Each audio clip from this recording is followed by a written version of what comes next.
அஸ்ஸலாமு அலைக்கும் வரஹ்மத்துல்லாஹி வபரகாத்துஹு. அன்பார்ந்த அனைத்து உறவுகளுக்கும் இனிய காலை வணக்கம். உங்கள் மீது சாந்தியும் சமாதானமும் உண்டாகட்டும். இன்றைய காலை பொழுது உங்கள் அனைவருக்கும் இனிய பொழுதாக அமைய எல்லாம் வல்ல இறைவனை பிரார்த்தித்தவனாக இன்றைக்கும் கோயத்துடைய பல முக்கியமான செய்திகளை பற்றி தான் பார்க்க போகிறோம். வீடியோவை கடைசி வரைக்கும் பாருங்கள். தெரியாத நண்பர்களுக்கும் மறக்காமல் ஷேர் பண்ணுங்கள். வீடியோ பிடிச்சிருந்தா ஒரு லைக் பண்ணுங்கள், சப்ஸ்கிரைப் பண்ணுங்கள், தொடர்ந்தும் சப்போர்ட் பண்ணுங்கள். குவைத்துடைய டினார் மதிப்பு முழுதா பார்த்தலாம். இலங்கைக்கான ரூபாயில் ஒரு தினாரின் மதிப்பு 1069 ரூபாய் 97 உள்ளது. இந்தியாவின் ரூபாயில் ஒரு தினாரின் மதிப்பு 308 ரூபாய் 15 உள்ளது. இது அல் முசைன் எக்ஸ்சேஞ்சினுடைய அப்ளிகேஷன் ஆன்லைன் ரேட் ஆகும். குவைத்துடைய பல பகுதிகளிலுமே அல் முசைன் எக்ஸ்சேஞ்ச் பிரான்ச் இருக்குது. அதே மாதிரி ஜமியாக்கள்லையுமே அவங்களுடைய மெஷின் இருக்குது. உங்களுடைய பணத்தை அனுப்பிக்கொள்ள முடியும். குவைத்துடைய பல எக்ஸ்சேஞ்சுகள்லையுமே அக்கௌண்ட் நம்பரை மறைச்சிடுறாங்க. இதை பற்றியும் உங்களுக்கு தொடர்ந்துமே தெரிய தாருது. நீங்கள் ஏதாவது ஒரு புதிய எக்ஸ்சேஞ்சுக்கு பழைய பற்றுச்சீட்டோட போகிறீங்களா இருந்தால் நிச்சயமாக அதில் அக்கௌண்ட் நம்பர் சரியாக இருக்கா அப்படின்றத செக் பண்ணிக்கோங்க. அப்படி இல்லாத பட்சத்தில் எழுதிட்டு போனாலும் பிழை இல்லாத அக்கௌண்ட் நம்பரை எழுதிட்டு போங்க. ஏதாவது ஒரு நம்பர் பிழைத்தாலும் கூட உங்களுடைய பணம் நாட்டுக்கு போய் சேராது. அந்த பணத்தை திரும்ப பெறணுமா இருந்தாலும் ரொம்ப நாட்களாகும். மறுபடியும் கட்டணம் செலுத்த வரும். அதே போல் எக்ஸ்சேஞ்சுகளில் பணம் அனுப்பி முடித்ததும் மறக்காமல் பற்றுச்சீட்டை செக் பண்ணி பாருங்கள். எல்லா டீட்டெயில்ஸும் சரியாக இருக்குதான். ஏன்னா நீங்கள் சரியான டீட்டெயில்ஸ் கொடுத்துருந்தாலும் கூட எக்ஸ்சேஞ்சில் வேலை பார்க்குறவங்க பிளவுறதுக்கும் வாய்ப்பு இருக்குது. அது மாதிரி பலருக்குமே நடந்திருக்கு. முடிந்த வரைக்கும் நீங்களும் உங்களுடைய கஷ்டப்பட்டு சம்பாதிக்கக்கூடிய பணத்தை நல்ல எக்ஸ்சேஞ்சுகள் மூலம் அனுப்புங்க. எங்கே அதிகமான ரேட் கொடுக்குறாங்க அப்படின்னு தெரிந்தாலும் மறக்காம கமெண்ட்ல மென்ஷன் பண்ணுங்க. குவைத்துடைய தங்க விலை பார்த்தலாம். 1 கிராம் 18 கேரட் தங்கத்தின் விலை 32 தினார் 32 ஃபில்ஸ். 1 கிராம் 21 கேரட் தங்கத்தின் விலை 37 தினார் 370 ஃபில்ஸ். 1 கிராம் 22 கேரட் தங்கத்தின் விலை 39 தினார் 164 ஃபில்ஸ். 1 கிராம் 24 கேரட் தூய தங்கத்தின் விலை 42 தினார் 709 ஃபில்ஸ். தங்க விலை மீண்டும் 2 தினார் அளவில் அதிகரித்தது. மக்களை பார்க்கலாம் அனைத்து செய்திகளையும். மறைந்த ஈரானிய உச்ச தலைவர் அலி கமைனி நினைவு கூறும் குழு அவருக்கான இறுதிச் சடங்குகளை ஜூலை 4 தொடங்கும் என்று ஜூலை 9 மஷஹதில் நல்லடக்கம் செய்யப்படும் என்றும் அறிவித்துள்ளது. அதாவது அவருடைய ஜனாசா நல்லடக்கம் பார்த்தீங்கன்னா எதிர்வரும் ஜூலை 9 தான் நடக்க போகுது மஷஹதில். சரி, இது ஒரு பக்கம் இருக்க. அடுத்த பக்கம் பார்த்தீங்கன்னா இதோ கையெழுத்து இன்னைக்கு வாங்குறது தான் அப்படின்ற மாதிரி ட்ரம்ப் அறிக்கையை விடுத்திருக்காரு. ஒப்பந்தம் நேற்றைய தினம் தெரிவித்த வகையில் ட்ரம்ப் ஒப்பந்தம் நாளை கையெழுத்தாகும். அதனைத் தொடர்ந்து ஹார்மஸ் ஜலசந்தி திறக்கப்படும். இந்த செயல்முறை சுமூகமாகவும் விரைவாகவும் நடைபெறும் என்று நாங்கள் நம்புகிறோம். ஒருவேளை அது நடக்கவில்லை என்றால் மீண்டும் ஒருபோதும் பயன்படுத்த வேண்டிய கட்டாயம் ஏற்படாது என்று நாங்கள் நம்பும் ஒரு இறுதி மாற்று வழி எங்களிடம் உள்ளது. டங்கொன்னியா நடா இப்படி சொல்லிட்ட திடீர்னு அப்படின்னு தான் கேட்க தோணுது. சரி, பார்க்கலாம். எந்த ஒரு பிரளயமும் வேணாம், எந்த ஒரு பிரச்சனையும் வேணாம். நல்லபடியாக இருதரப்பும் ஒரு அமைதி ஒப்பந்தத்துக்கு கையெழுத்திட்டாலே போதும். ரொம்ப சந்தோஷம். அப்படி இல்லாத பட்சத்தில் என்னென்ன நடக்கும் அப்படின்றத இனி பொறுத்திருந்து தான் பார்க்கணும். இன்றைய தினம் கையெழுத்திடுவோம் அப்படின்னு சொல்லியிருக்கிறாங்க. ட்ரம்ப் அதை உறுதியாக நம்புறதாகவும் சொல்லியிருக்கிறாரு. ஆனால் ஈரான் தரப்பு நேற்றைக்கு வரைக்கும் ஒப்புக்கொள்ளவே இல்லை. இன்னமும் முருகல் நிலை போயிட்டுருக்குது ஈரானுக்குள்ளேயும். என்ன மாதிரி பிரச்சனை அந்த பக்கம் அவங்க ஃபேஸ் பண்ணுறாங்க அப்படின்றது இன்னும் கன்ஃபார்மாக தெரியலை. அவங்க சொல்லவும் இல்லை. அவங்க இப்போதைக்கு வரைக்கும் சொல்கிறது நாங்கள் இன்னும் கையெழுத்திடுறதுக்கு தயார் இல்லை அப்படின்னு தான் சொல்லிட்டு இருக்கிறாங்க. சரி, இன்ஷா அல்லாஹ் இன்னைக்கு இரவு வரைக்கும் பார்ப்போம். இதோ இலங்கைக்கு சொந்தமான ஒரு விமானம் UL 606 கொழும்பிலிருந்து சிட்னிக்கு புறப்பட்ட ஸ்ரீலங்கன் ஏர்லைன்ஸ் விமானம் மின்னல் தாக்கியதில் அதன் இடது என்ஜின் சேதமடைந்ததாக தகவல் வெளியாகியிருந்தது. சம்பவத்தை தொடர்ந்து ஏர்பஸ் A330-240 மூலம் விமானம் புறப்பட்ட விமான நிலையத்திற்கே திரும்பியது. விமானம் 1 மணி நேரம் கழித்து அதில் இருந்த 207 பயணிகள் மற்றும் 16 பணியாளர்களுடன் பாதுகாப்பாக தரையிறங்கியதாக அந்த விமான நிறுவனம் ஒரு அறிக்கையில் உறுதிப்படுத்தியுள்ளது. அல்ஹம்துலில்லாஹ்.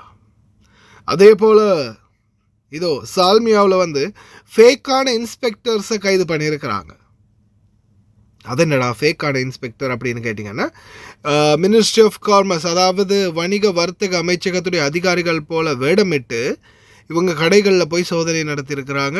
அந்த சந்தர்ப்பத்தில் உண்மையான சில அதிகாரிகளுக்கு, சிஐடி அதிகாரிகளுக்கு தகவல் கிடைச்சி அவங்க செக் பண்ணி அவங்கள விசாரித்து பார்க்கும்போது போலியான அதிகாரிகள் அப்படின்னு தெரிய வந்திருக்குது. ரொம்ப கவனம், இந்த மாதிரி நிறைய திருட்டு பசங்க இருக்காங்க. அதே மாதிரி ஃபர்வானியா பகுதிகளில் போலீஸ் அதிகாரி கூப்பிட்டு தால் அத்தினி பத்தாக்கா அப்படின்னு கூப்பிடும்போது ஒரு பெண் என்ன பண்ணியிருக்காங்க, ஒருத்தங்க நின்றுருக்காங்க, ஒருத்தங்க ஓடிட்டாங்க. அதுக்கப்புறமா விரட்டி பிடிச்சிருக்கிறாங்க. தயவு செய்து கவனம், தவறுன்னா பிடிச்சிட்டாங்கன்னா அதுக்கப்புறம் தப்பி ஓடணும்னு நினைக்காதீங்க, அது இன்னும் ரிஸ்க்காக அமையும். அதே மாதிரி ஜுனூப் அப்துல்லா முபாரக் சரியான டெவலப் தான். இதோ ஹாஸ்பிட்டல், ஆம்புலன்ஸ் எல்லா சேவையும் கட்டடம் ரெடியாகி இருக்குது. அடுத்த மிக முக்கியமான தகவல், 5 கிலோகிராம் போதைப்பொருள், இன்னும் ஆயிரக்கணக்கான போதை மாத்திரைகளுடன் ஒரு கும்பல் சிக்கி இருக்குது. கோய்தொடைக குற்றத்தடுப்பு போதை குற்றத்தடுப்பு பிரிவு மனோவியல் மருந்துகளை தயாரித்து தொழிற்சாலையை நடத்தி வந்த சட்டவிரோத குடியிருப்பாளர்களில் சந்தேக நபர்கள் கைது செய்யப்பட்டனர். அவர்களிடமிருந்து 100,000, அதாவது 1,00,000 மாத்திரைகள் மற்றும் 5 கிலோகிராம் கெப்தகன் பொருள் தூள் கைப்பற்றப்பட்டுள்ளது. கிட்டத்தட்ட 5 லட்சம் குவைத் தினார்களுக்கு மேல் சந்தை மதிப்புடன். தயவு செய்து ரொம்ப கவனமாக இருங்க. போதைப்பொருள் பாவனைகள், போதைப்பொருள் வியாபாரங்கள், இது போன்ற அனைத்து விடயங்களிலிருந்து முடிந்த வரைக்கும் தவிர்த்துக்கோங்க.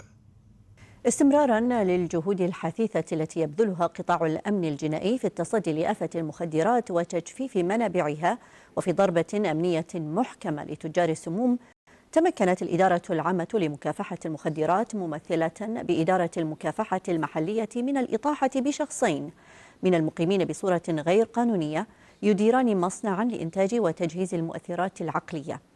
وفي تفاصيل الواقعة وبعد رصد النشاط الإجرامي للمتهمين وجمع المعلومات اللازمة، داهمت القوة الأمنية موقع التصنيع الذي اتخذا منه مقرا سريا لعملياتهما، وهو عبارة عن استراحة في منطقة كبد.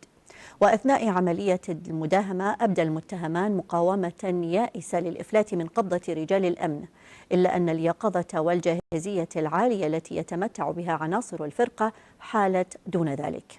وأثناء تفتيش الموقع تم العثور على 5 كيلوغرامات من بودرة مادة الكبتاغون الخام، وآلة تصنيع كباسة مخصصة لتشكيل الأقراص، وميزان حساس، بالإضافة إلى معدات وأدوات تستخدم في التجزئة والتغليف، وكمية من الأكياس الفارغة.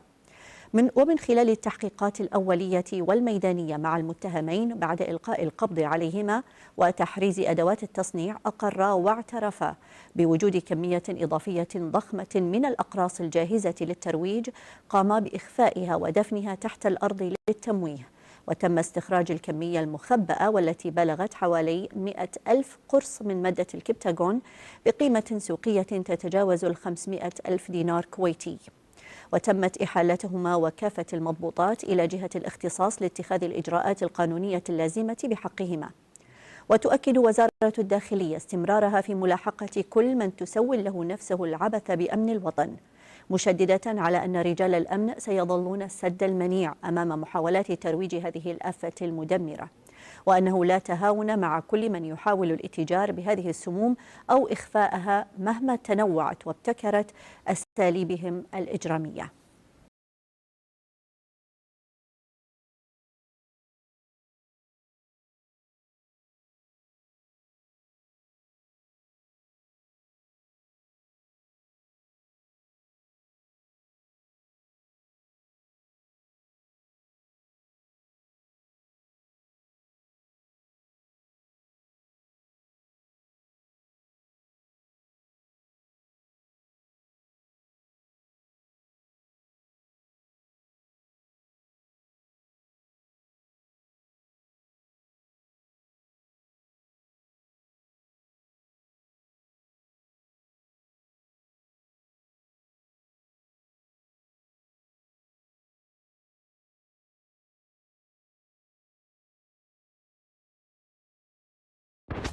السلام عليكم. هذا المبنى اللي فيه الإنارة، هذا المستوصف جنوب عبد الله مبارك أو مجمع الطبي جنوب عبد الله مبارك. فيها عيادات خارجية تخصصية، وفيها الرعاية الأولية، وفيها مركز إسعاف. فالعيادات راح تصير فوق بحسب ما قالوا لي الإخوان في الصحة، والرعاية الأولية راح تصير بالدور الأرضي، طبعا رجال ونساء. فإن شاء الله بكرة يوم الأحد 14/6 راح يتم الاستلام النهائي لوزارة، أو سيتم التسليم إلى وزارة الصحة. وإن شاء الله بعدها راح تبدأ وزارة التربية باستلام المدارس. طبعا راح نبلش بروضة، ومن ثم ابتدائي بنات، والمتوسطة بنات. هذا في المرحلة الأولى، والله يجيب خير في المراحل الباقية، ونشوفكم على خير. How confident are you that there will be a signing this weekend? Because you have come close to sealing a deal, but at the last minute it has fallen apart. And it'll be soon, maybe this weekend. And has the Supreme Leader approved this deal, sir? I understand the answer is yes.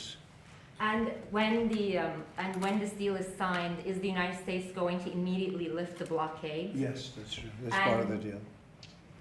And just And one. you'll have oil prices dropping like a rock.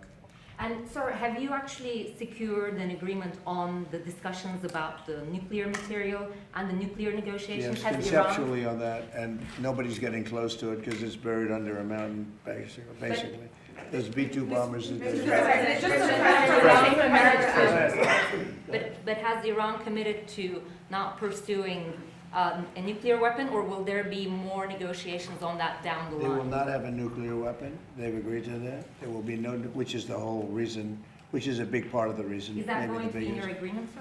They will not only not have, they will not purchase, develop in any way, any shape, in any way, shape, or form a nuclear weapon. They will not have a nuclear weapon. من رحم الأزمات تبرز الحكمة، ومن قلب التحديات تصاغ عقيدة السلام. هكذا تبدو الدبلوماسية الكويتية، وهي تقود بالتعاون والتكامل مع شقيقتها في دول مجلس التعاون الخليجي جهودا حثيثة لنزع فتيل الانفجار الإقليمي وخفض التصعيد. واجهت دولة الكويت مرارا تجاوزات واعتداءات إيرانية آثمة استهدفت أمنها وسيادتها، غير أن الكويت بقيت متمسكة بخيارها الثابت، وهو ترسيخ الاستقرار عبر الحوار والدبلوماسية. واليوم يتوج هذا المبدأ بحدث بارز يعكس ثقل الكويت الدولي، وتمثل في الاتصال الهاتفي الهام الذي تلقاه سمو ولي العهد الشيخ صباح الخالد الحمد الصباح حفظه الله من الرئيس الأمريكي دونالد ترامب، اتصال عكس عمق التنسيق المشترك حول الاتفاق المزمع إبرامه بين واشنطن وطهران لإنهاء الحرب. هذا الحراك على المستوى يبعث برسالة واضحة: أمن الخليج كل لا يتجزأ، والمشورة الكويتية الخليجية ليست مجرد خيار، بل هي ركيزة أساسية لضمان ألا تأتي أي تسوية دولية على حساب سيادة المنطقة، ولضمان وقف التدخلات الخارجية بشكل دائم.